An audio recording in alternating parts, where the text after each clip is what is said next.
Ryan Reynolds here from Mint Mobile. With the price of just about everything going up during inflation, we thought we'd bring our prices down. So to help us, we brought in a reverse auctioneer, which is apparently a thing. Mint Mobile Unlimited Premium Wireless. How to get 30, 30, bit to get 30, bit to get 20, 20, 20, bit to get 20, 20, bit to get 15, 15, 15, 15, just $15 a month? Sold! Give it a try at mintmobile.com/switch. $45 up front for 3 months plus taxes and fees. Promo rate for new customers for limited time. Unlimited more than 40 gigabytes per month. Slows full terms at mintmobile.com. Savage. You never overwork. I think that was in there. But if you do overwork, work correctly. Always wear clean underwear. Real talk. No filter on Savaged Unfiltered. Savaged. Twitter X, or like my good buddy up in Detroit would say, Fingers Malloy. X. Got to put the X in there, right? Guys, I have a gentleman joining us here in a moment called the Hebrew Hammer, Aleks Salkin. I want to get a little bit about why he calls himself the Hebrew Hammer. He's got a story.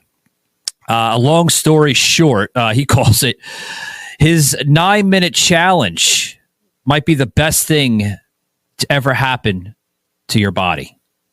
Well, you know, after hearing that, Shaky over here in my producer booth. I mean, after hearing that, right, Shaky? I mean, I do want to like take some notes down and possibly question him what this 9-minute challenge is. Because I wouldn't mind putting some healthy weight on myself, you know. But you know, he's got a tremendous backstory to it: strength gains, the functional repair, and him just kicking ass at martial arts. Wow, he seems to be a fighter. A fighter, he says. So, without further ado, this is Aleks. Aleks, welcome into the.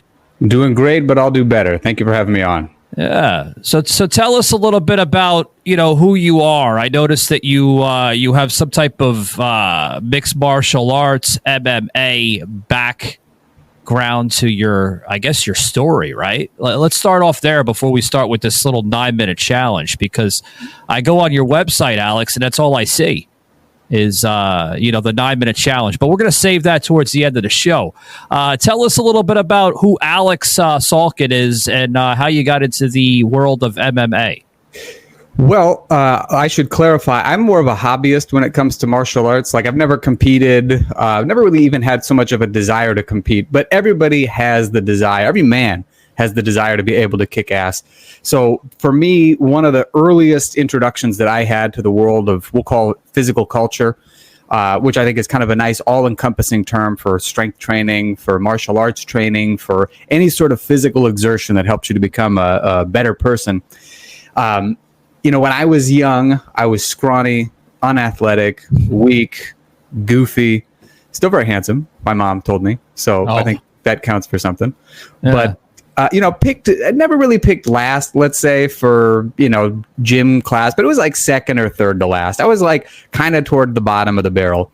And, you know, when you're a kid, all you know is what you know. It's like what you grew up with. So there are some kids who are just naturally athletic, some kids who are just naturally, you know, confident and strong and all this other stuff. And I don't think most kids realize that as they grow older, they can become better at these things if they really want to.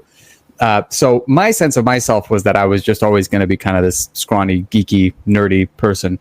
And I've retained some of that because I do have some, you know, geeky hobbies and stuff like that. But I always in the back of my mind thought, how great would it be to be able to be like Bruce Lee? You know, like I grew up, I loved all these action movies with Arnold Schwarzenegger, Bruce Lee, all of the, you know, the butt kickers of the world.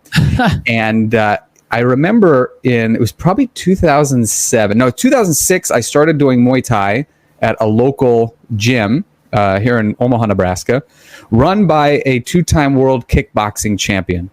And I got a great, we'll say, introduction into the world of martial arts training. A lot of fun, definitely a very interesting learning experience because, you know, I'd never done a martial art before. Most of my friends who did martial arts as kids, it was like karate or taekwondo, but it was essentially done in the style that we're most familiar with, which is like, let's say, advanced babysitting. And I was a teenager. I was like 19 years old when I started, and being punched and kicked for the first time, but also being able to do that to other people was like, okay, this really is cool. And you know what? You can actually learn this stuff. It's not a matter of like, you either got it or you don't. So that really started me down a path of wanting to develop myself in other ways as well. And, one of the things, my introduction to strength training really in earnest was, I would say, more bodybuilding style training. And it was done with the intent of making me better at Muay Thai. And, as time went on, I decided I wanted to read more into it. So I bought a book about purporting to be about Bruce Lee's training, I think based on his records and his training journals and things like that. And then, what's really interesting is that there was an oblique reference. There's no pictures, but there's a reference to the kettlebell in the back training section of this book. And I kind of filed it away in the back of my mind. I thought that's interesting because, Bruce Lee seemed like he really liked using these implements, and there's no pictures of them. I've never heard of these before. I wouldn't even know where to get one. Think a lot about it, but I did remember it. And then it was probably late 2007, early 2008. I was taking classes at the University of Nebraska at Omaha, and one of the classes was Spanish. And I had a guy, Drew Christensen, somebody I went to school with, meaning middle and high school with. And we did not get along in middle and high school. Oh, no? But for whatever reason, you get a clean slate when you get to university. Right. And so it was like, nothing had ever really happened. We got along just fine. And we would always sit together with some other people from our Spanish class before it would begin. And he was talking all about this thing called the kettlebell and this badass. Yeah, what the hell's the kettlebell? Well, I wish I had one with me. Kettlebell is like a big... Oh, the kettlebell. I thought you said the kettlebell. I'm like, what the fuck's a kettlebell? Yeah, no. This episode is brought to you by La Quinta by Wyndham. Your work can take you all over the place, like Texas. You've never been, but it's going to be great because you're staying at La Quinta by Wyndham. Their free Bright Side breakfast will give you energy for the day ahead. And after, you can unwind using their free high-speed Wi-Fi. Tonight, La Quinta. Tomorrow, you shine. Book your stay today at lq.com. This is well, it's funny that you should say that because back then that was basically everybody's response. Like what's a kettlebell? Like it was just, and then you would see that it was basically this big iron ball with this sort of like tea kettle looking handle, hence the name. And you'd be like, well, what do you even do with it? It was like, as far as anybody else was concerned, it was this totally new, radical, random thing. Wasn't going to stick around. Turns out it's a very, very old form of strength training, and the kettlebell even predates the plate-loaded barbell, meaning the barbells that we know in gyms where you can put the plates on and adjust those were invented, I think, at about the 1850s, whereas the kettlebell would this more or less be like Asian strong style? There was a lot. So this is what's very interesting about the kettlebell is that the first time it appears in a Russian dictionary, because it's primarily known for its origins in Russia, first time it appears in a Russian dictionary is 1704. Okay. So it's quite old, but it predates even that. And originally what they were used is there were just these big weights with a handle on them that farmers would use to weigh off grain and other agricultural products in the marketplace.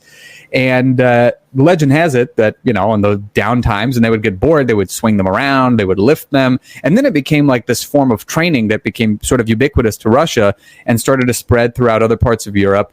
And there's evidence too of, for instance, I don't remember, I think it was Ottoman Sultan named Murad IV, who was renowned for carrying his roughly 200-pound kettlebell with him when he would go on war campaigns so that he could train while he was out, conquering more land and roughing people up and stuff like that. So it has a really long history, but it sort of got forgotten in the early, I would say maybe like the mid 1900s, and just kind of faded into the background. And then the fitness focus, at least within the United States, and I would say to a great degree in Europe too, seemed like it was primarily, it started to kind of move toward like what we know now. So it's like, machines and health clubs and, and stuff like that. And so a lot of the hardcore stuff sort of faded into the background, and the kettlebell was savage. Yeah, I got a question here. Like with all your experience with MMA,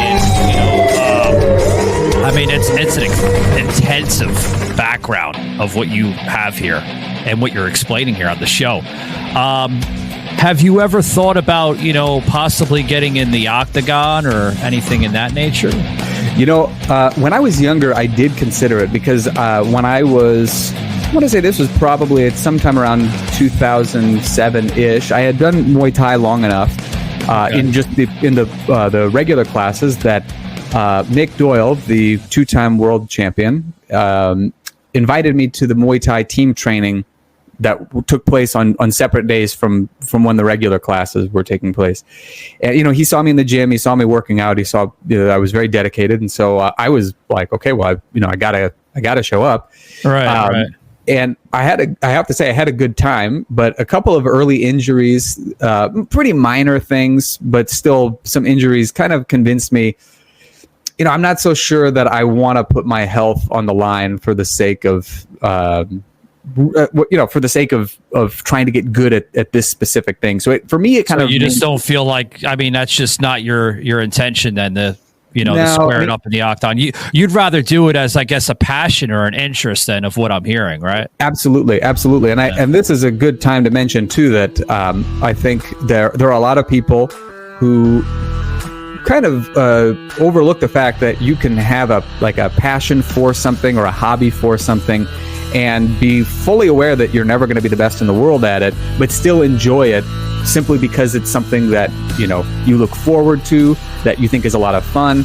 And I've noticed that a lot of Americans in particular have a tendency to kind of see hobbies, meaning like physical hobbies, as something that is maybe more of a burden. And I don't think it should be like that. I mean, it used to be like, for instance, my dad, when he was younger, he started working on his car because he had kind of a crappy car and he didn't have a ton of money to take it to the mechanic. So he started working on it, found that he liked working on cars, turned it into a business. Now, I hate to chime in, but I commend you a little bit for not wanting to pursue it as a career, right? With, maybe UFC or maybe little indie leagues here and there. Mm-hmm. Most people that want to pursue this, they create a career for it. They want to make money off of it. So you really don't want to make money. You just want to you want to learn the craft and you want to master it, it seems, right? Yeah, I think more than anything, what I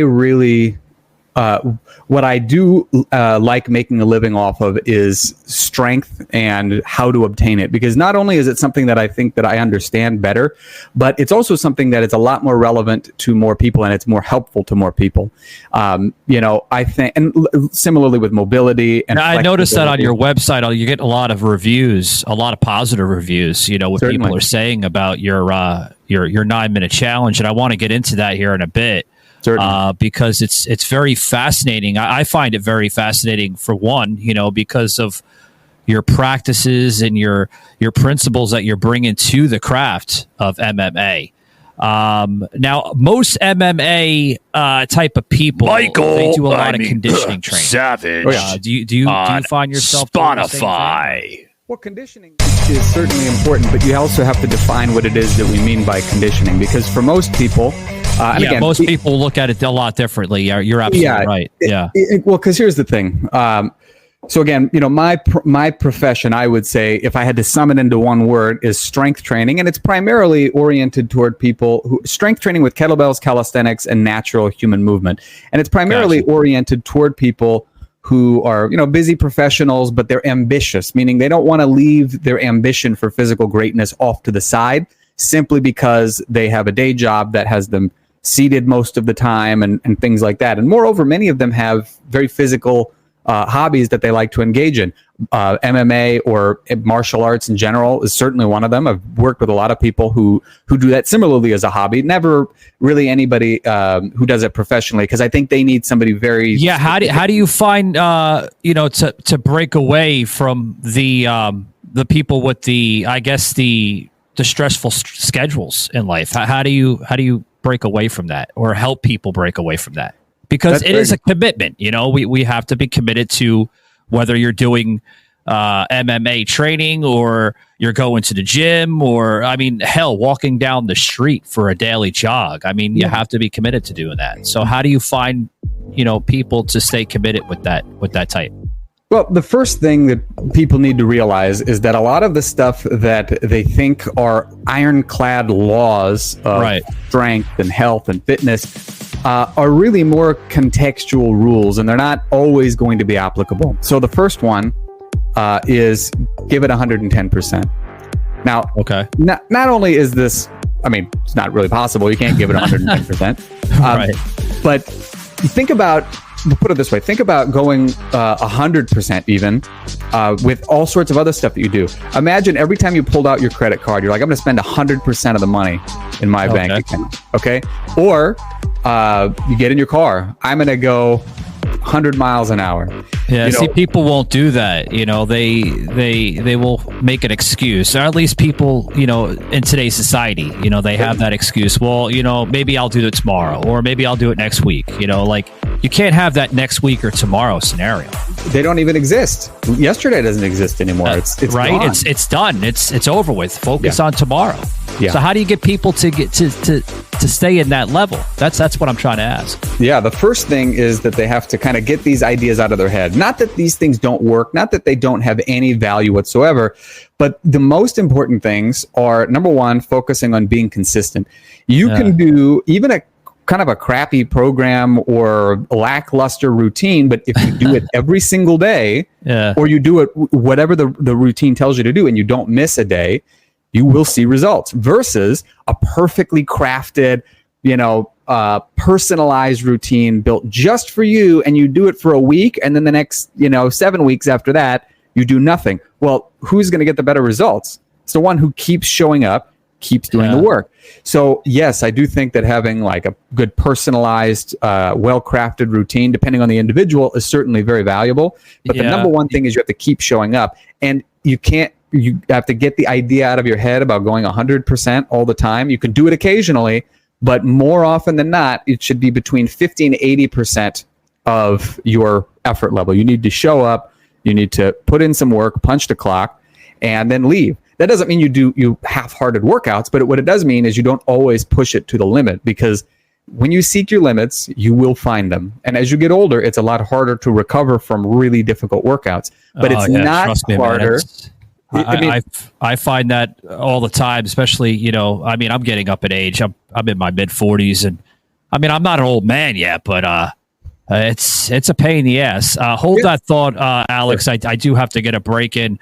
Guys, you're listening to and viewing, depending on the platform you're on, Aleks Salkin, a master in the MMA world, and he has a 9-minute challenge, what he's somewhat getting into now. We're going to get into that in a little bit, but guys, I do want to get some breaks in here and basically applaud some people that make this show continue to its respectable reaches. I want to say thank you to Liquid IV. That's right, guys.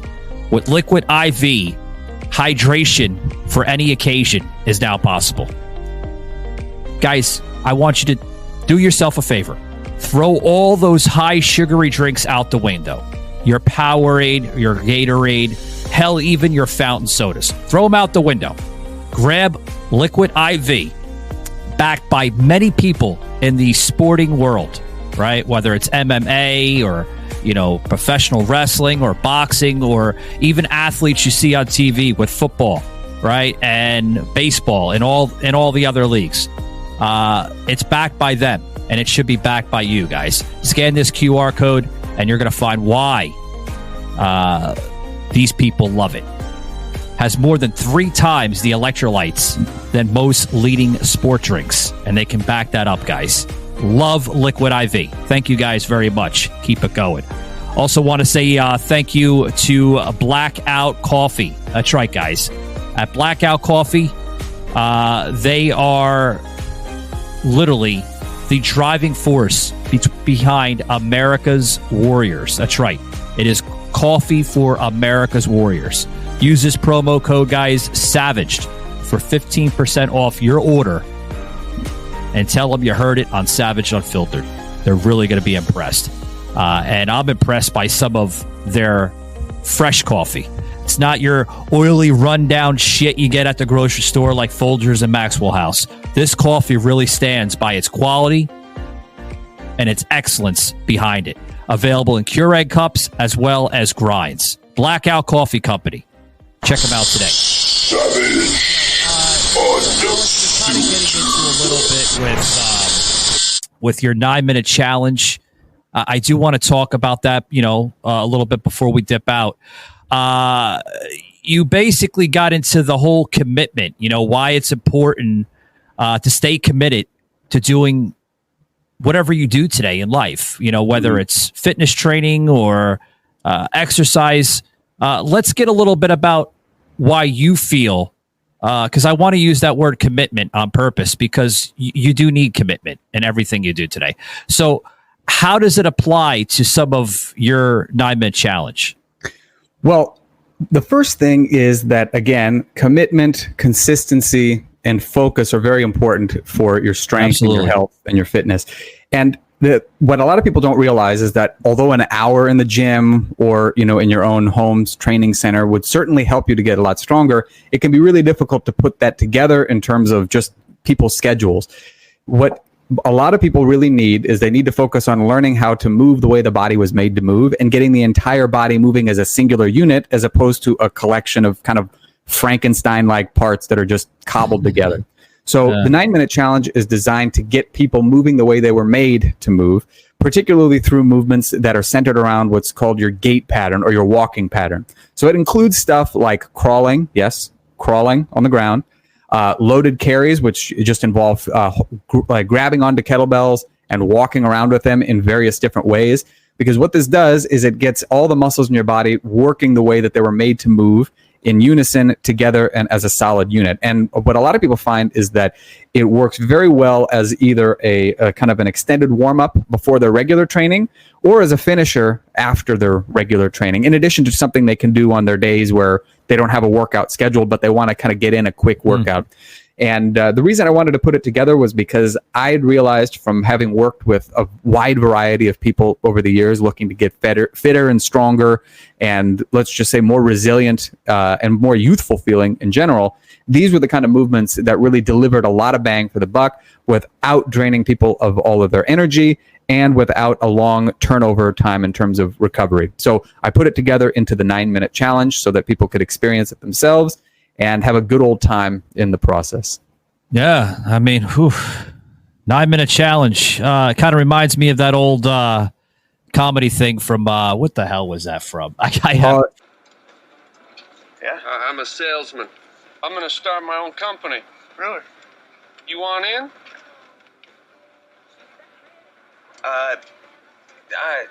Nah, I'm not, I don't really have any, money or... You heard of this thing, the 8-minute abs? Yeah, sure, 8-minute abs. Yeah, the exercise video. Yeah, well, this is going to blow that right out of the water. Listen to this. 7-minute abs. Right, yes.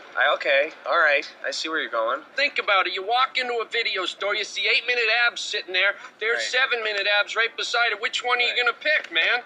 I would go for the 7. Yeah, I'd go for Bingo, man, bingo. 7-minute abs. And we guarantee just as good a workout as the 8-minute, folk. You guarantee it? How do you do that? If you're not happy with the first 7 minutes, we're going to send you the extra minute free. See, that's it. That's our motto. That's where we're coming from. That's from A to B. That's right. That's good. Unless, of course, somebody comes up with 6-minute abs, then you're in trouble, huh?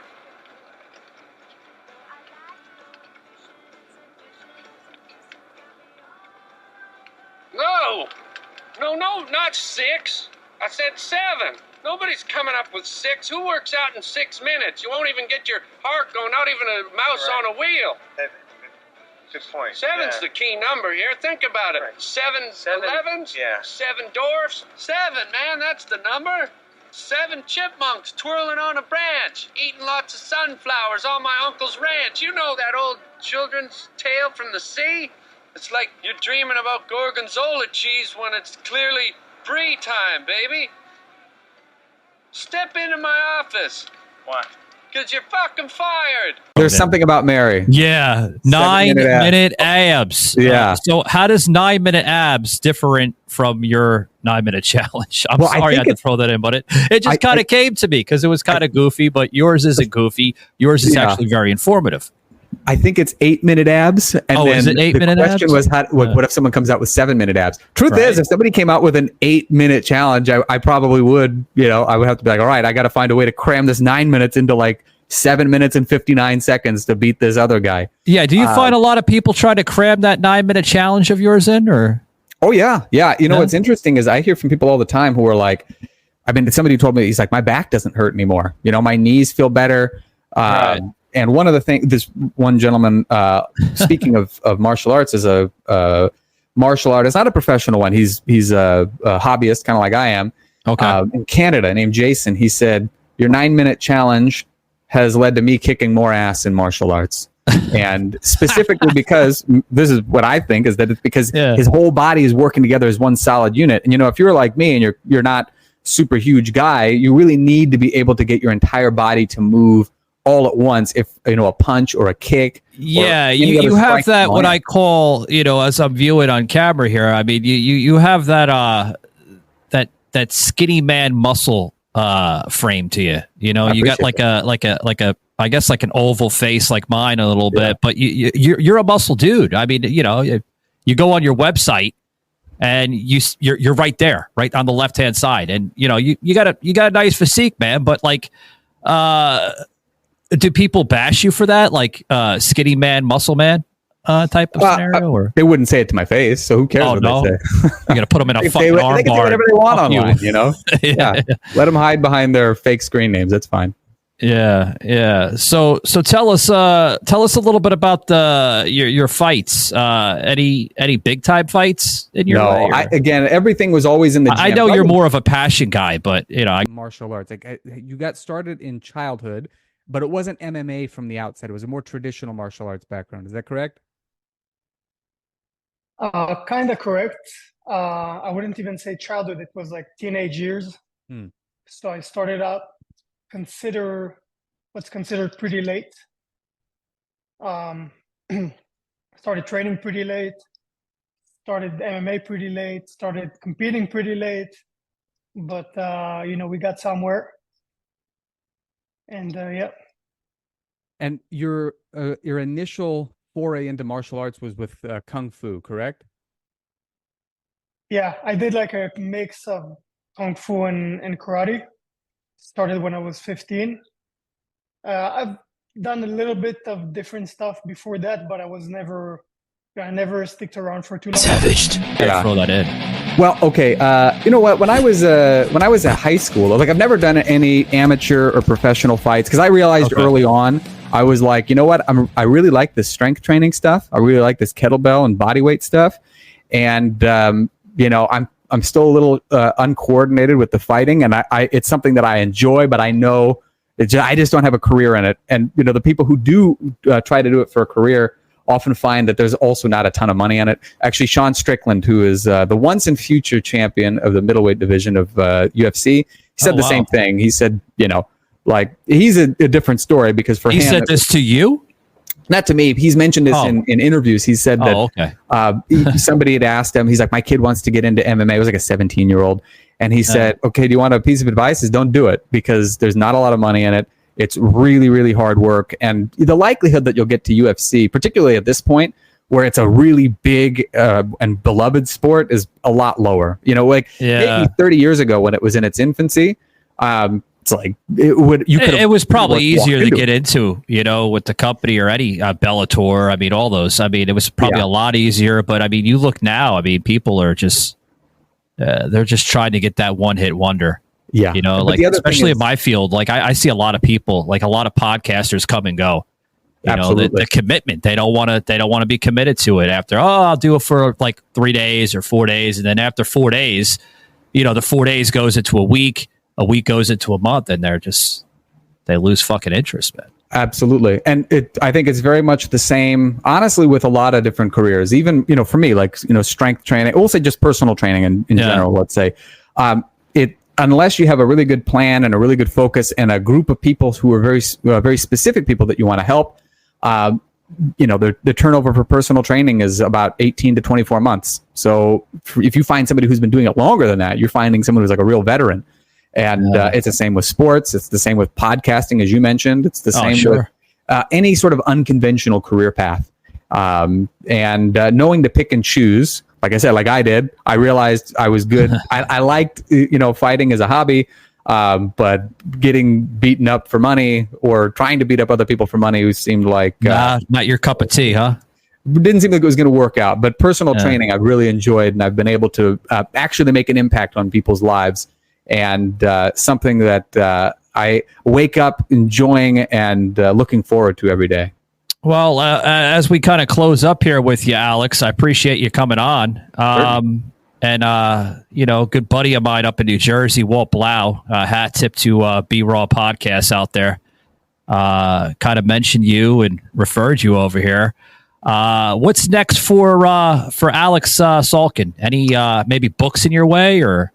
Yeah, I've got another book on the way out. I've got a couple of books that I've written. I've got the No BS Kettlebell and Bodyweight Kickstart program for anybody who is interested in kicking off kettlebell and bodyweight type programming in their regular day-to-day life or as part of their fitness regimen. And for people who have already been doing kettlebells for a while, I've got Tamers of the Lost Ark. That will make a Jones thing going on there. Yeah. Well, the Ark describes the path that ballistic kettlebell exercises, or that the kettlebell goes through in ballistic lifts like swings, cleans, snatches. And so learning how to tame that Ark is difficult for a lot of people. And so I put together a how-to guide in doing that. And of course, I like plays on words, and I'm a bit of a nerd myself. So I grew up loving it. Looks like you lived for like the 80s genre there of graphics, but I love it. Of course. I made it look more like a comic book as opposed to some boring fitness book, because I think it's a lot more interesting to read like that.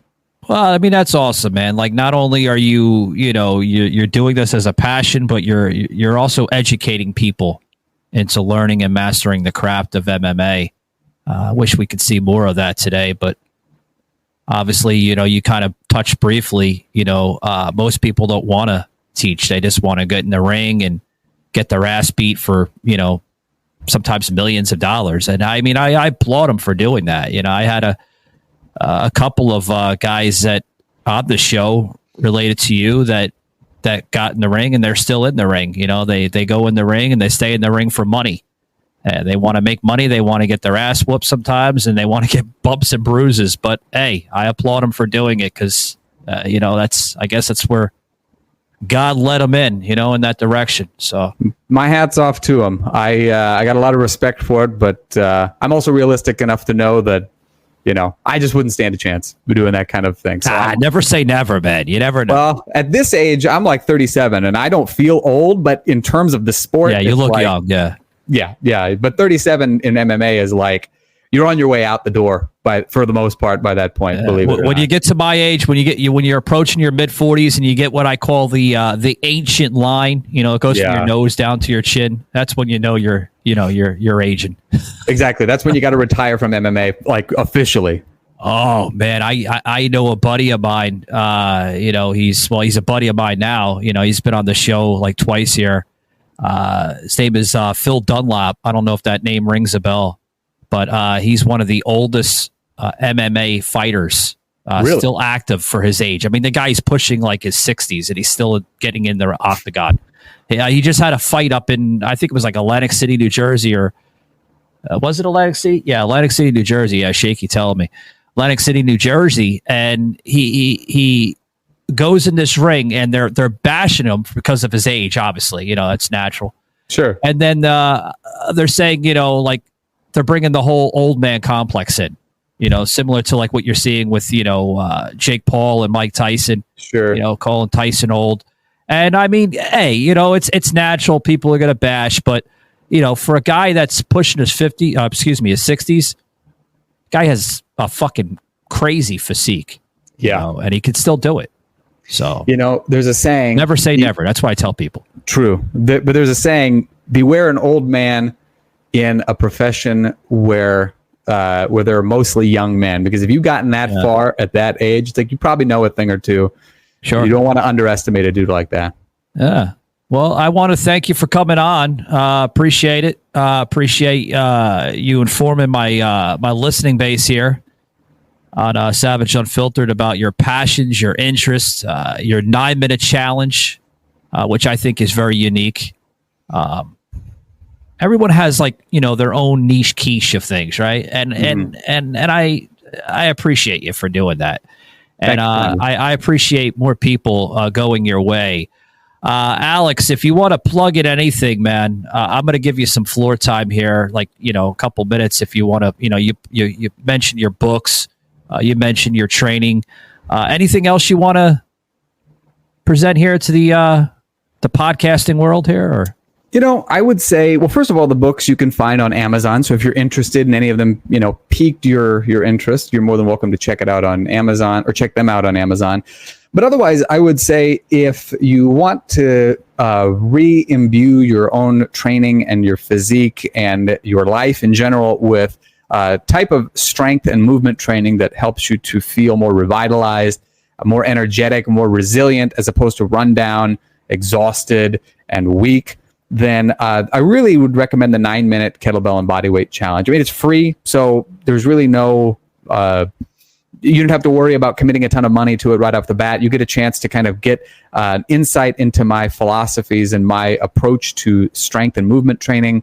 And if you find that it's just not your thing, no hard feelings. But if you go to 9minutechallenge.com, you can get your own free digital copy. Just give me your name and your best email address, and I will send it right to you. And similarly, you're always welcome to reach out, ask me questions. And to the best of my ability, I'll be more than happy to help. And if I can't help, I'll point you in the right direction. So that's what I would say is number one thing, go get the 9-minute kettlebell and bodyweight challenge if that sounds like something that's really piqued your interest. And give it a shot. Give it at least a week or two's worth of training and see what it does for you. And if it's a sort of a thing that's putting you in the right direction and you're excited to keep going, I've got plenty more stuff coming down the line after that. But start with the 9-minute challenge. I appreciate it. And also, too, guys, if you missed that, for all my audio listeners out there on Spotify or iHeart or wherever you're listening to us on, that will be put in the show notes. So don't worry. Websites will be presented with links. And also, too, guys, check out AleksSalkin.com. That's another website you didn't mention, but I do want to direct some of my listeners to that because there is a get your free guide here. You can put your first name or initial, whatever, your email, and you're going to send them out basically what is it, like a newsletter type of thing, or? Well, that's actually, so 9-minute challenge. I used that 9minutechallenge.com to redirect to AleksSalkin.com because nobody knows how to spell my name. And is that the same website? It's the same website, yeah. Oh, okay. Because when I put Aleks Salkin in, it just pops right up. It doesn't do the 9-minute challenge. Exactly. Okay. So 9-minute challenge just redirects to AleksSalkin.com because I'm glad you clarified that. Yeah, because people are going to get confused. I get people. Yeah. Oh, yeah. I mean, look. Yeah. I get people, even friends of mine, I'll get like a message from them like, hey, Aleks, but they misspell my first name. So it's like, I know the people who don't know me are going to easily misspell the first name when they put it into the website. So I'll send them to 9minutechallenge.com. So it's identical. Okay. It's, exact same thing. One day I'll have an extra website maybe for all my other interests. But for now, I thought it was two different websites because I'm looking, I'm like, what the hell is he talking about? 9-minute challenge. There's no 9-minute challenge. It goes to AleksSalkin.com. Yeah. That's people find 9-minute challenge a lot easier to spell than my name. It's for those who have not yet looked at it, it's ALEKS rather than ALEX, and it throws people off like you wouldn't believe. So gotcha. I had to work around that. Yeah. Well, thank you for coming on, and like I say to every episode, guys, at the end, be savage, not average. Until next time, take it easy, guys.